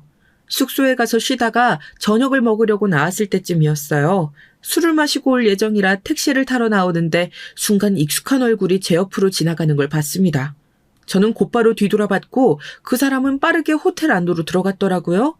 회전문에 가려져서 잘 보지는 못했지만 왠지 모르게 큰동서 같다는 생각이 들었습니다. 그래서 남편에게 방금 지나간 사람 꼭 형님 같지 않냐고 물어봤어요. 그런데 남편은 손살에 치면서 그럴 일 없다며 지금 형이 본인 대신 일을 다 책임지고 있느라 바쁜데 어떻게 형수가 제주도에 있냐고 그러더군요. 그래서 친구끼리 왔을 수도 있지라고 했더니 형수는 형밖에 몰라서 형 두고 이렇게 멀리 올 사람이 아니라 했어요. 제 눈에는 큰동서가 아주버님만 바라보는 해바라기 스타일 같진 않은데 남편은 대체 뭘 믿고 그렇게 생각하는지 모르겠더라고요. 하여튼 헛것을 받겠거니 하고선 그냥 넘긴 후 신혼여행을 다녀와서 시댁의 식구가 다 같이 모인 날이었습니다. 저녁 식사를 하던 도중 저는 평소처럼 별 생각 없이 형님에게 말했어요. 형님, 혹시 최근에 제주도 다녀오신 적 있으세요? 제 말이 끝나자마자 형님은 갑자기 사례가 걸린 듯 캑캑대기 시작했어요. 그때 전 차마 제 말 때문에 그런 거라고 생각을 못했습니다. 그냥 식사를 하다가 음식물에 목에 걸렸나 싶었죠. 심하게 걸린 건지 얼굴까지 시뻘개졌기에 가족들이 물도 건네주고 등도 두들겨주면서 걱정스레 바라보았어요. 잠시 후 큰동서는 진정이 된 듯 웃으며 말했습니다. 갑자기 잡채 당면이 목에 걸렸는데 안 넘어가더라고요. 죽을 뻔했네. 큰동서 뭐라고 했더라? 제주도에 다녀왔냐고 물어봤나? 나 요새 친정 부모님이 편찮으셔서 본가 들락날락 하느라 바빴는데 제주도는 무슨. 나도 그럴 틈이 있었으면 좋겠다. 그런데 그건 왜? 별거 아니에요. 저번에 신혼여행 갔다가 형님 같은 사람을 본 것 같아서요. 순식간이긴 했는데 형님이랑 똑같이 생겨서 놀랐거든요. 와, 신기하다. 그래? 난 또 뭐라고. 세상에 똑같이 생긴 사람이 얼마나 많은데. 그래도 나 같은 사람은 얼마 없을 텐데 다른 사람이랑 착각했다니 좀 기분 나쁘네. 큰동서, 시력교정 좀 받아야겠어.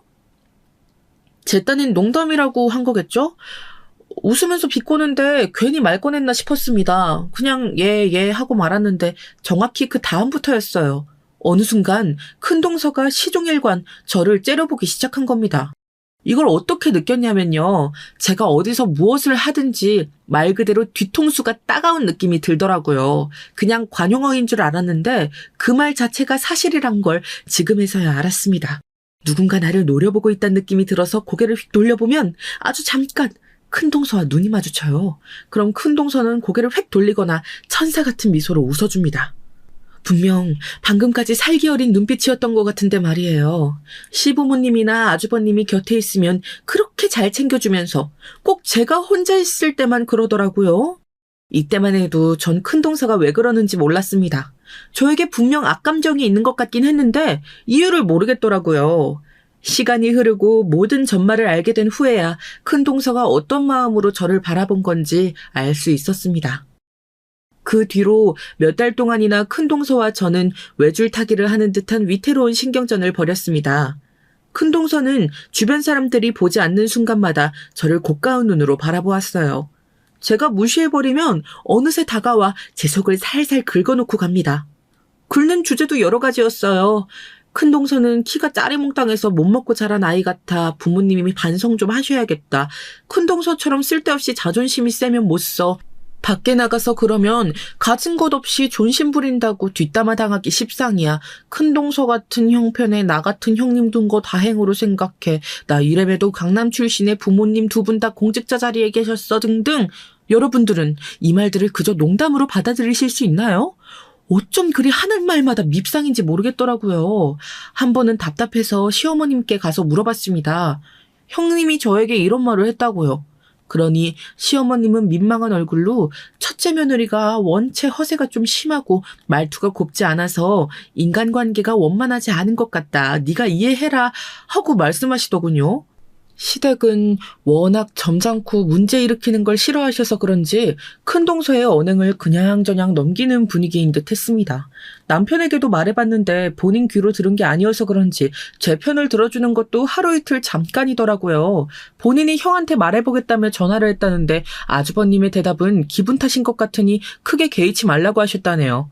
남편의 말이 맞았어요. 아주버님이 큰동서를 많이 아낀다는 거 말이에요. 본인이 보고 듣지 않은 일로 아내를 탓하지 않으니 어찌 보면 참 바람직한 사람이구나 싶었습니다. 제 입장에서는 화딱지가 나지만요. 평소에 저라면 큰동서한테 크게 들이받았을 텐데 시부모님도 그냥 넘겨버리시는 마당에 제가 대놓고 싸움을 걸 수는 없었어요. 게다가 결혼한 지 얼마 안 되기도 했고 굳이 적을 만들어봤자 좋을 것 없다는 생각에 결국 참기로 했죠. 그런데 결국 그 일이 터져버린 거예요. 저는 SNS 계정이 있지만 많이 하는 편이 아니거든요. 하는 방법도 잘 모르고요. 그런데 친한 친구를 만나게 된 날이었어요. 친구가 SNS에 요즘 유행하는 재밌는 기능이 있다면서 해보자고 하더군요. 해서 오랜만에 SNS를 켜보았는데 그 위에 친구 추천으로 큰동서가 뜨더라고요. 번호가 있으면 추천에 뜨는 것 같았어요. 친구와 헤어진 후 큰동서의 SNS가 생각나서 한번 들어가 보았습니다. 뭐 평소 하는 말처럼 화려한 사진들로 가득하더라고요.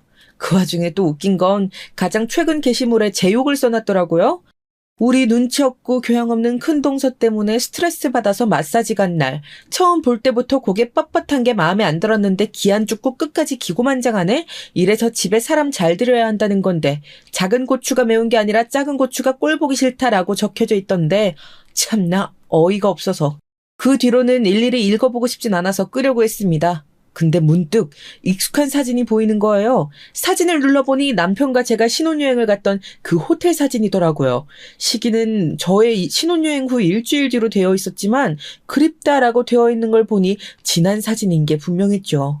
어쩌면 저희 여행과 시간이 겹칠지도 몰랐죠. 사진 속 테이블 위에 장미꽃이 올려져 있는 걸 본 순간 머릿속으로 오만 생각이 스쳐 지나갔어요. 순간 저는 어떤 예감이 들었습니다. 이건 분명 외도라는 예감 말이죠. 조금 더 파보면 뭔가 나올 것만 같았어요. 그때부터 전 정신없이 이 일에 파고들기 시작했습니다. 좋은 건수라는 생각이 들었어요. 사사건건 저를 못살게 구는 형님을 발밑에 둘 만한 건수요. 전 결국 흥신소에 의뢰해 형님의 뒤를 밟기로 했습니다. 사실 저도 제가 이렇게까지 할 줄은 몰랐는데 말이죠. 큰 동서 관련한 일이니까 또 되더라고요.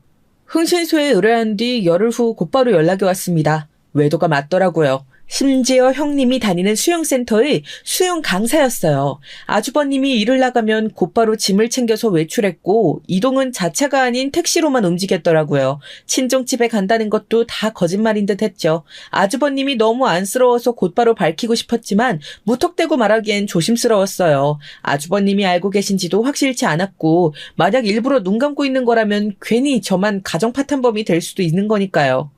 우선 저는 관련 증거 사진을 전부 모아두었어요. 당장은 아니더라도 타이밍 좋은 때에 박힐 생각으로요. 하지만 그때는 생각보다 멀지 않은 시기였죠.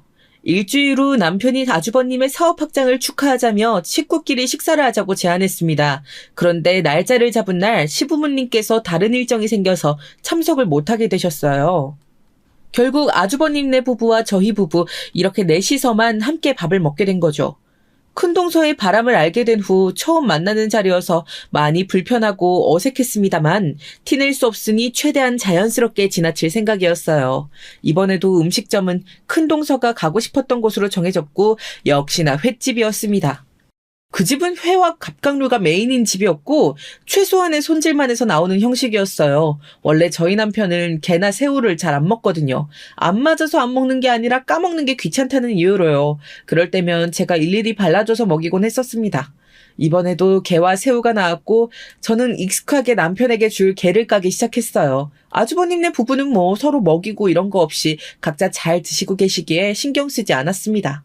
그러다 양이 좀 많은 것 같아서 제가 깐 새우를 아주버님께 하나 드렸거든요. 그리고 곧바로 큰동서에게도 건네려고 했는데 갑자기 큰동서가 젓가락을 탁 하고 내려놓는 바람에 저는 놀라서 그 자리에서 새우를 떨어뜨렸습니다. 어찌나 크게 소리가 났던지 가게 안에 소리가 울려서 직원들이 쳐다볼 정도였죠. 동서! 나 좀 따라와. 저는 어안이 벙벙해져서 동서를 따라 가게 밖으로 나갔습니다. 남편이 같이 나가준다고 했는데 됐다고 자리에 앉아있으라 말했어요. 설마 뭔 일 있겠나 싶어서요. 그런데 더 황당한 일은 그 다음이었어요. 제가 따라 나가자마자 큰 동서가 제 뺨을 거세게 내리친 겁니다. 갑작스레 얻어맞은 저는 놀라서 그 자리에 얼어붙어 있을 수밖에 없었어요. 정말 벼락을 맞은 기분이더군요. 너 뭐야? 내가 버젓이 옆에 있는데 내 남편한테 새우를 까주고 그걸 또 건네? 부인을 두고서 대놓고 그렇게 아양을 떠는 게 정상이니? 더럽게 뭐하는 짓이야 그게? 형님, 뭔가 오해가 있으신 듯한데요. 저는 아주버님 드리고서 곧바로 형님한테도 드리려고 했어요. 형님이 젓가락을 내려치는 바람에 놀라서 떨어뜨렸지만요. 그리고 그게 뭐가 더러워요? 맨손도 아니고 비닐장갑 끼고 한 건데. 배운 게 없어서 말을 못 알아듣는 거야? 청결면에서 더럽다는 게 아니라 남편 형에게 직접되는 네 행동이 더럽고 추잡스럽다고 알아들어? 이래서 내가 너 같은 애를 상종 안 한다니까. 꼭 가난한 년들이 이렇게 꼬리를 치거든. 말문이 막혀버렸습니다. 생각지도 못한 지점에 꼬투리가 잡혀서 뺨을 얻어맞았고 이젠 언어 폭행까지 당하니 정신이 혼미해지는 기분이었어요. 그러자 오히려 이성적으로 생각하게 되더라고요. 지금 내가 뭘 해야 하지? 뭘 해야 이 사람을 쓰러뜨릴 수 있지? 라는 이성적 판단이 들었습니다. 그러자 답은 하나더라고요. 내가 준비한 무기를 사용하는 것이요. 저는 조용히 핸드폰을 켜서 따로 찍어뒀던 큰 동서의 외도 사진을 보여주었습니다. 뭐 하는 거냐며 아직까지 큰 소리 치던 큰 동서는 사진을 본 순간 아무 말도 하지 못했어요. 그저 눈만 크게 뜨고서 사진을 바라보았죠. 이게 무슨 사진이냐고 되려 묻기에 형님이 더 잘 아는 사진이라고만 답했습니다. 그러자 뭔가 오해가 있는 것 같다면서 친한 동생과 쇼핑한 건데 이 사진을 제가 왜 갖고 있냐고 화를 내더라고요. 제 핸드폰을 뺏으려고 하기에 막아서고서 말했습니다. 수영 강사와 외도하는 거 다 알고 있고 제주도 호텔에서 묵었던 것도 알았다고요. 지금 당장 수영 강사가 어디서 일하는지 어디에 살고 있는지 곧바로 말할 수 있을 정도로 자료 있고 둘이 함께 호텔로 들어가는 결정적 사진도 따로 보관 중이니 그만 발뺌하라고 소리쳤습니다.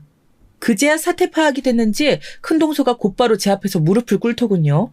사람이 이렇게 한순간에 바뀌다니 정말 신기할 따름이었어요. 동서, 잠깐만. 왜 이래? 이러지 말자, 우리, 뭔가 의도가 있나 본데? 그래. 내가 잘못했어. 감정 쌓인 건 대화로 풀면 되잖아. 굳이 이렇게 서로 사생활 들추고 진흙탕 만들 필요 있어? 내가 잘못한 거 사과할게. 방금 때린 거, 아니, 전부터 동서 심기 불편하게 만든 거 있으면 다 사과할게. 미안해. 미안하다고, 사과 받아주면 안 돼? 그게 사과하는 사람의 태도와 말투예요? 처음부터 고개 빳빳하게 구는 게 마음에 안 들었는데 역시나 끝까지 기고만장한 태도로 구니까 참 할 말이 없네. 동서가 이해해줘. 나 이혼 못해. 그 남자? 그냥 재미로 만난 거야.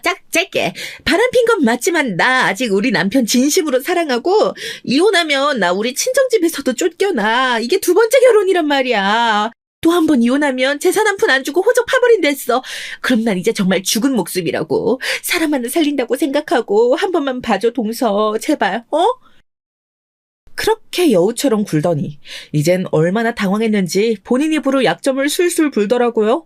아무렇지 않은 척 들었지만 속으론 정말 많이 놀랐어요. 두 번째 결혼인 것도 전에 이혼할 사유도 외도였다는 것도 전혀 몰랐거든요. 이야기를 듣고 나니 확실해진 건 분명 아주버님은 이 사실을 모르고 있다는 거였습니다. 한 번만 봐달라고 매달리는 이 여자를 그냥 봐줄 수 없다는 생각이 들었어요. 짧게 만난다고 했지만 흥신소말로는 최소 1년 이상 만남을 지속해왔다고 들었거든요. 이런 생각들을 하느라 제가 아무 말 하지 않자 큰 동서는 스스로 뺨을 때리기 시작했습니다. 사람들이 놀라서 쳐다봤지만 저는 말리지 않았어요. 그저 위에서 내려보기만 했죠. 그때 아주버님과 남편이 가게 안에서 나왔고 이 광경을 목격했습니다. 아주버님이 깜짝 놀라서 큰동서를 말리더라고요. 남편도 놀랐는지 저에게 달려와 무슨 일이냐고 물었습니다. 그러자 큰동서가 냉큼 밑밥을 치더군요. 내가 동서한테 잘못했어요. 아까 동서가 말실수를 한 것 같아 손윗사람으로서 따끔히 지적하려고 따로 부른 건데 이렇게 대화 나눠보니까 실수가 아니었더라고. 그냥 오히려 잘못 들은 내가 너무 미안해. 너무 미안해서 내가 너무 한심해서 스스로 벌을 주고 있었어요. 제가 어이가 없어서 쳐다보자 아주버님이 보지 않는 틈에 저를 향해서 손을 빌더라고요. 어이가 없어서 순간 웃음이 나왔습니다. 제가 웃자 남편은 지금 웃음이 나오냐고 화를 내더군요. 그러자 눈치가 보였는지 큰동서가 또 남편을 말리고요. 지금 뭔 상황인 줄 아냐고 제가 남편한테 물었더니 큰동서가 이제 그만하자며 아주버님을 데리고 황급히 자리를 떠났습니다. 그 이동하는 중에 또 곧바로 제게 문자를 보내더군요. 만약 동서가 이 얘기 가족들한테 말하면 나도 가만히 안 있어. 동서 집안 풍비박산 만드는 거 일도 아니거든. 내 모든 걸 걸고서 똑같이 만들어줄 거야. 그러니 약속 지켜라고요. 분노가 속에 가득 차서 그냥 지금 전부 다 말해버릴까 했지만 그날의 아주버님을 축하하기로 한 자리였으니 하루만 참기로 했습니다. 대신 남편에게 있는 대로 화를 퍼부으며 제가 뺨 맞은 이야기를 했죠. 그제야 남편은 사태를 파악하고서 제게 손이 발이 되도록 싹싹 빌었고요. 본인이 큰동서한테 직접 가서 사과 요구하겠다고 이제는 싸워야겠다고 하기에 됐다고 했습니다. 그때까지도 전 큰동서의 외도에 대한 건 말하지 않았어요. 이대로 밝히는 건 재미없다는 생각이 들었거든요. 그 뒤로 큰동서에게 하루에 한 번씩 문자와 전화가 왔습니다. 때로는 사과로, 때로는 협박으로, 때로는 설득으로 갖가지 형태로 문자를 보내면서 제게 비밀을 함구할 것을 요구했어요. 제가 따로 답을 한 적이 없으니 얼마나 애 같았을까요? 그리고 일주일 뒤 큰동서의 생일이 다가왔습니다. 곧 큰동서 생일인 건 알고 있었어요. 넷이 모였던 날 주된 화두가 큰동서의 생일이었거든요. 어떤 생일 선물이 갖고 싶다느니 어떤 파티를 하고 싶다느니 등등 뭔가가 있을 거란 생각이 들었죠. 그리고 예상대로 큰동서는 화려하게 생일 파티를 열었습니다. 솔직히 저랑 그런 일이 있은 뒤였으니 그냥 조용히 넘어가지 않을까 싶기도 했거든요. 하지만 큰동서는 역시나 제 상식 밖에 있는 사람이었어요. 아주버님과 큰동서의 친한 친구들을 불러서 거하게 생일상을 차리기로 했다더군요. 생일 선물도 미리 받고 싶은 걸 다 얘기해놔서 아마 오늘 전부 받게 될 거라고 철석같이 믿고 있더라고요. 아무래도 생일 파티는 개모임이 틀림없습니다. 큰동서는 집에서 하는 파티인데도 출장 요리를 부른 것도 모자라서 본인이 처음으로 음식을 했다나 뭐라나 시종일관 자랑을 떠들어댔어요. 그렇게 약속한 시간이 저녁 6시라는 걸 알게 된 저는 대략 생일상 준비가 마무리됐을 5시 40분쯤 저는 계획한 대로 큰동서의 집에 사진을 보냈습니다. 아주버님과 큰동서 둘이 막바지에 손님을 맞이하려던 그 순간에요. 그 방법이 아주버님께 가장 피해가 적으면서도 큰동서가 화를 낼 만한 때라고 생각했거든요. 역시나 사진을 문 앞에 두고서 아래 주차장에서 기다리던 저는 15분이 지난 후에 울면서 뛰쳐나온 큰동서를 발견했습니다. 전 웃으며 큰동서를 향해 다가갔어요. 저를 발견한 큰동서는 화를 참지 못하고 멱살을 잡더군요. 그래, 역시 네 짓이었어. 일부러 오늘 밝힌 거지. 남의 잔칫날에 재를 뿌려도 유분수지. 네가 사람이야? 원하는 대로 돼서 기분 좋아? 좋냐고. 너 때문에 다 망쳤어. 이제 다 끝이라고. 내가 너 가만 안 둬. 오늘 너 죽고 나 죽는 거야. 같이 지옥 가자. 그러게, 심성 곱게 살았어야지. 이게 다 뿌린 대로 거둔 거 아니겠어? 괜히 손 아랫사람 자기 편한 대로 써먹으려다 안 되니까 여태껏 알게 모르게 괴롭힌 거. 내가 아무것도 모를 줄 알았니? 그리고 네가 선택한 외도로 업보가 돌아온 건데 그게 왜 내 탓이야? 바람 필 때부터 이런 순간이 올 거란 건 생각 못했어? 강남 출신은 그런 거 못 배웠나 봐? 저는 큰동서의 손을 잡고서 힘껏 떼어낸 뒤 뒤로 밀쳐버렸습니다. 그러자 어찌나 체력이 좋은지 곧바로 일어나서 제게 덤벼들더라고요. 그때 아주버님이 나타나 큰동서를 붙잡았습니다. 경찰 부르기 전에 그만둬. 그리고 곧장 집으로 가서 짐 챙겨 나와. 당장. 꼴도 보기 싫으니까 짐 하나 남기지 않고 챙겨. 이제 더 이상 당신 볼 생각 없으니 깔끔하게 이혼해. 여보, 나 정말 당신뿐이야. 모든 걸 걸고 말하는 거야. 정말로. 당신 없으면 나 못 살아. 알잖아. 이번 일만 봐주면 나 앞으로 정말 잘할게. 당신 말대로 말썽 안 피우고 사치 안 부리고 조용히 잘 살게. 이렇게 헤어지는 법이 어디 있어? 아니? 우리가 왜 헤어져? 이깟 일로 우리가 왜 헤어져야 하냐고? 이혼이란 말에 큰동서는 자지러지듯이 울면서 매달렸습니다. 하지만 아주버님은 완강한 태도로 큰동서를 외면하고선 저를 부축해 차로 데려다 주었어요. 전 아주버님께 사진을 보낸 건 저였다고 밝히고서 사과했습니다. 그러자 아주버님은 아무 말 없다가 이내 이제라도 알려줘서 고맙다고 말씀하셨습니다. 게다가 다른 사람들이 있을 때 밝히지 않은 것도 고맙다고요. 본인은 눈치가 없어서 지금까지 아무것도 몰랐다고 하셨어요. 외도뿐만 아니라 두 번째 결혼인 것도요. 아마도 큰동서는 첫 번째 결혼 때 혼인신고를 안 하고 식만 올린 것 같았어요. 그래서 아주버님도 몰랐던 것 같고요. 아내를 사랑해서 그동안 힘들고 버거운 일들도 그냥 눈 감아주며 살았는데 이제는 안 되겠다며 정말 끝이라는 말을 들으니 전 아무 말도 할 수 없었어요. 아주버님께는 죄송스러운 마음밖에 없었습니다. 이번 일은 아주버님께 진실을 알리려는 것도 있었지만 가장 큰 건 큰동서에게 되갚아주려는 의도였으니까요. 그 과정에서 상처를 줄 거란 걸 알면서도 행했던 일이니 마음이 너무 쓰이더라고요. 게다가 이해한다고 고맙다고 말해주시니 오히려 더 죄송한 마음이 커졌습니다. 그 뒤로 결국 아주버님과 그 여자는 이혼을 하게 됐어요. 두 번째 결혼이란 걸 속였으니 유책 사유를 물어서 위자료까지 받아냈다고 하더라고요. 부잣집이라고 그렇게 떵떵거렸으니 위자료쯤은 별거 아니었으라나요? 한 번 더 이혼하면 그 부잣집에서 쫓겨날 거라고 했었는데 어떻게 됐는지 이제는 알 수 없어서 궁금하긴 하네요. 아주 잠깐 흥신소에 다시 한번 의뢰해볼까 싶었지만 악용될 수도 있다는 생각에 결국 흥신소에 관한 모든 자료를 지워버렸죠. 다만 제가 남편을 통해서 전해 들은 건 그 뒤로 동네 조그만 음식점 가게에 취직을 해서 일을 시작했다는 거예요. 그렇게 자존심 센 사람이 남의 밑에서 일을 하다니. 아무래도 벌이가 필요해진 걸 보면 그 여자 말이 처음으로 사실이긴 했나 봅니다. 이제는 헤어진 것에 담담해진 아주버님이 훗날 나중에서야 이야기를 꺼냈는데 법원에서 헤어지는 순간까지 큰동서는 아주버님께 매달렸고 그마저 받아주지 않자 쌍욕을 해서 주변 사람들이 경찰을 부르니 많이 난리였다고 하더라고요. 듣기만 해도 참 끝까지 큰동서답다고 생각했습니다. 눈치 없는 남편은 그 뒤로 제 말에 무한 신뢰를 보이고 있어요. 제가 큰동서로부터 그간 당했던 모욕에 소극적인 반응을 보인 것에 대해서 두고두고 뭐라고 했거든요. 그러자 이젠 어떤 일이 있어도 제 편이 될 거라고 맹세를 했어요.